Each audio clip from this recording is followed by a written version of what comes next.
अस्सलाम वालेकुम व्यूअर्स, कैसे हैं आप लोग। उम्मीद करती हूँ सब लोग अपने घरों में खैर आफियत के साथ होंगे। लेकर आई हूँ बहुत ही मज़ेदार झटपट तैयार हो जाने वाली एक रेसिपी। तो आज हम बनाने वाले हैं मज़ेदार किस्म का बीफ का बाल्टी गोश्त बनाएंगे। वैसे तो मेरे चैनल पे इसकी रेसिपी अवेलेबल है, लेकिन वो मैंने डिफरेंट स्टाइल से बनाई थी। आज हम इजी टू मेक बना रहे हैं, बहुत इजी बनाएंगे। जो हमारे किचन में इंग्रेडिएंट होते हैं उसी से बनाने की कोशिश करेंगे। बोनलेस में बनाएंगे ताकि ज़बरदस्त फ्लेवर भी आए। यूजुअली लोग पसंद करते हैं, मैंने लास्ट टाइम सिखाई थी आपको बोन के साथ सिखाई थी, लेकिन आज हम बनाएंगे बीफ में बनाएंगे, बोनलेस बनाएंगे, इजी टू मेक बनाएंगे, झटपट तैयार करेंगे, यूनिक फ्लेवर के साथ, मज़ेदार, खुशबूदार और जायकेदार। तो चलें स्टार्ट करते हैं। बीफ बाल्टी गोश्त बनाने के लिए जो चीज़ें चाहिए मैं आपको बता देती हूँ। इससे मैंने 4 से 5 हरी मिर्ची ली थी, इनको मैंने क्रश कर लिया है। 1 टेबलस्पून लिया है लहसुन अदरक का पेस्ट। हरी मिर्ची ली है थोड़ी सी, तकरीबन 7 से 8 अदरक अदरक लिया है, ये हम जूलियन कट करेंगे, हस्ब ज़रूरत इस्तेमाल करेंगे। दही हमने लिया 1 कप। 2 मैंने मीडियम साइज़ के टमाटर लिए हैं। अब हम बात कर लेते हैं स्पाइसेस की। ये वो खड़े मसाले हैं जो हमें भगार के वक्त डालने हैं। इसमें देखिए मैंने 1 टीस्पून ज़ीरा लिया, 1 तेज़पात का पत्ता, 1 बड़ी इलायची, 1 दालचीनी की स्टिक है, 2 छोटी इलायची हैं, 2 से 3 लौंगे हैं और हाफ़ टीस्पून काली मिर्च है। तो ये भगार के वक्त हम डालेंगे। स्पाइसेस की बात कर लेते हैं, बहुत सिंपल जो हमारे किचन में होते हैं स्पाइसेस वही मैं यूज़ कर रही हूँ। नमक हस्ब ज़रूरत लेंगे, मैंने तकरीबन 1 टीस्पून लिया है। हल्दी हाफ़ टीस्पून है। भुना कुटा हुआ ही मैंने धनिया लिया है, इसको मैंने ड्राई रोस्ट करके कूट लिया था, 1 टीस्पून है। ज़ीरा भी ड्राई रोस्ट कर लिया था, इसको क्रश कर लिया, 1 टीस्पून है। हाफ़ टीस्पून मैंने इसके अंदर कुटी हुई मिर्ची ली है लाल वाली। इसके अलावा इसके अंदर हम देंगे, इसको ज़बरदस्त कलर के लिए यूज़ कर रहे हैं हम कश्मीरी मिर्च, इसमें स्पाइस नहीं होता है, ये 1 टीस्पून है। इसके अलावा इसके अंदर हम यूज़ कर रहे हैं प्याज, रफली कट कर लिया था, 2 ली हैं इसके अंदर। बात कर लेते हैं गोश्त की। बीफ का गोश्त है, ये मैंने बोनलेस गोश्त लिया है। वज़न के हिसाब से अगर आप ये देखेंगे तो ये 1 kg है। बोटियाँ मैंने इसकी दरमियानी साइज़ की कर ली थी, बहुत छोटी नहीं की थी। अच्छे से वॉश कर लिया था, पानी ड्रेन कर लिया था। तो चलें स्टार्ट करते हैं।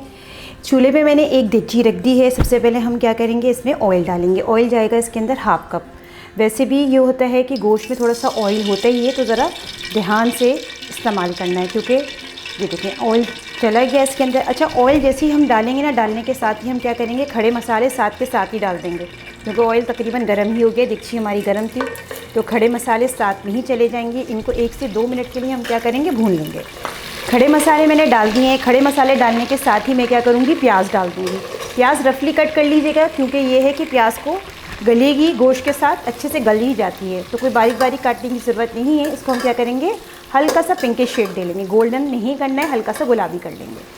प्याज आप देख सकते हैं हल्की पिंकिश हो गई है ना, बहुत ब्राउन हुई है, इसी तरह का टेक्सचर चाहिए। अल्हम्दुलिल्लाह परफेक्ट सी हो गई है। बस अब इस पॉइंट पे हम क्या करेंगे, जो हमने गाय का बोनलेस गोश्त लिया है ना, वो डाल देंगे। अच्छा, आप चाहें तो बोन में भी बना सकते हैं, मैं बोनलेस बना रही हूँ। अच्छा, लेकिन मैंने क्या करा है, बोनलेस में भी ना सिर्फ एक हड्डी डाली, इससे क्या होता है थोड़ा जूसी फ्लेवर आ जाता है। तो लाजमी एक हड्डी ज़रूर डालिएगा बोनलेस के साथ ना, तो इससे फ्लेवर अच्छा इन्हेंस हो जाता है। अब हमने क्या करना है, गोश्त डालने के बाद इसको बहुत अच्छे से इसको भूनना है। गोश्त डाल दिया है, गोश्त की भुनाई हो रही है, लेकिन साथ ही क्या करेंगे, लहसुन अदरक भी डाल देंगे, ताकि इसका भी एक अच्छा सा फ्लेवर आ जाए और खूब अच्छे से भुनाई हो जाए। लहसुन अदरक मैंने इसके अंदर डाल दिया है। लहसुन अदरक डाल के मैं भून रही हूँ, लेकिन साथ ही क्या करूँगी, चॉप जो मैंने हरी मिर्चें रखी थी ना, ये भी हम डाल देंगे। इससे भी ज़बरदस्त फ्लेवर निकलता है। ये स्टेप्स होते हैं जिनका ख्याल करना ज़रूरी होता है, जिससे फ्लेवर आता है आपकी डिश के अंदर। तो बस अब क्या करना है, 2 से 3 मिनट अच्छे से भूनना है। लहसुन अदरक और हरी मिर्ची डाल के मैंने अच्छे से देखिए भुनाई कर ली है। देखिए इसका माशाल्लाह अच्छा सा एक कलर आना शुरू हो गया है। बस अब इस पॉइंट पे मैं क्या करूँगी, जो मैंने टमाटर लिए थे ना, देखिए मैंने इस तरह से कट कर लिए थे, टमाटर चले जाएंगे। टमाटर डालने के बाद अच्छे से मिक्स करूँगी। टमाटर डालने के बाद अच्छा हमने क्या करना है, इसके अंदर स्पाइसेस डालना है। बस इतनी देर वेट करेंगे, थोड़े से घुले मिले हो जाएँ, तो मैं क्या करूँगी, इसके ऊपर लिड लगा दूँगी 2 से 3 मिनट के लिए, ताकि थोड़े सॉफ्ट हो जाएँ। अच्छा, अब आप देख सकते हैं टमाटर इसके अंदर काफ़ी हद तक देखें नरम हो गए हैं, भुनाई भी बहुत अच्छे से हो गई है। अब इस पॉइंट पे हम डालेंगे जो मैंने स्पाइसेस लिए थे ना, ये सारे स्पाइसेस एक साथ ही डाल देंगे। ऐसे प्लेटर बना लें तो ये इजी रहता है, ठीक है। तो ये चले जाएंगे इसके अंदर सारे स्पाइसेस, और स्पाइसेस डालने के बाद अब मैंने क्या करना है, इसको अच्छे से भूनना है। अच्छा, भुनाई के टाइम अगर आपको लगे कि पानी थोड़ा शॉर्ट है तो थोड़ा डाल सकते हैं, वरना ये होता है मसाला नीचे की तरफ लगता है। थोड़ा सा पानी मैं ऐड करूँगी इसमें, भुनाई में कर रही हूँ लेकिन थोड़ा सा पानी ऐड करूँगी ताकि भुनाई अच्छे से हो जाए। बस क्या करेंगे, 4 से 5 मिनट इसको हम मीडियम टू हाई फ्लेम पे अच्छे से भून लेंगे। अच्छा, अब आप देख सकते हैं मैंने अच्छे से इसकी भुनाई करने के लिए इसको रख दिया था। देखें तेल इसके ऊपर आ गया है, यही इंडिकेशन होती है कि भुनाई बहुत अच्छे से हो गई है। ये देखिए भुनाई के टाइम ये होता है कि मसाला पॉप अप हो रहा था तो लिड लगा लें, प्रिकॉशन के लिए सही रहता है। अच्छा भुनाई अल्हम्दुलिल्लाह अच्छी हो गई। अब हमने क्या करना है, गोश्त को गलाना है। चाहे तो प्रेशर कुकर में बना लें, चाहे देगची में बना लें। अब मैं क्या करूँगी, इसके अंदर इतना पानी डालूंगी कि गोश्त हमारा अच्छे से गल जाए। तकरीबन 2 ग्लास के बराबर मैं इसके अंदर पानी डालूंगी और पानी डालने के बाद मैं इसको ढक के रख दूँगी तकरीबन 45 मिनट्स के लिए, और दरमियान में चेक भी करती रहूँगी मीडियम टू लो फ्लेम पर।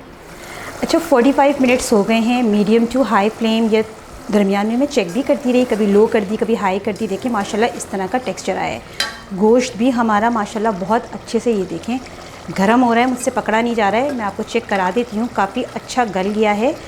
गोश्त भी अच्छे से गला हुआ होना चाहिए, बोनलेस यूज़ किया है। ये देखिए माशाल्लाह से, ये देखिए बस बोटी जो है ना अलग अलग हो जानी चाहिए। तो अच्छे से गोश्त हमारा गल गया है, जैसा भी आपको पसंद है। अगर आपको ज़्यादा नरम करना है तो आप मज़ीद इसको गला सकते हैं। 45 मिनट्स मैंने गला लिया था, इसको अच्छे से पक गया है। अब मैं क्या करूँगी, इसमें दही डालूँगी। दही जो मैंने लिया था अच्छे से फेंट लें और दही डाल देंगे। अच्छा अब आप देख रहे हैं आप इसका बनने का तरीका कितना सिंपल है, ईज़ी टू मेक है। कोई ऐसी इसके अंदर इंग्रेडिएंट नहीं है जो आपको स्पेशली बाज़ार से लेकर आना है। ये सारी चीज़ें अमूमन घर में ही होती हैं।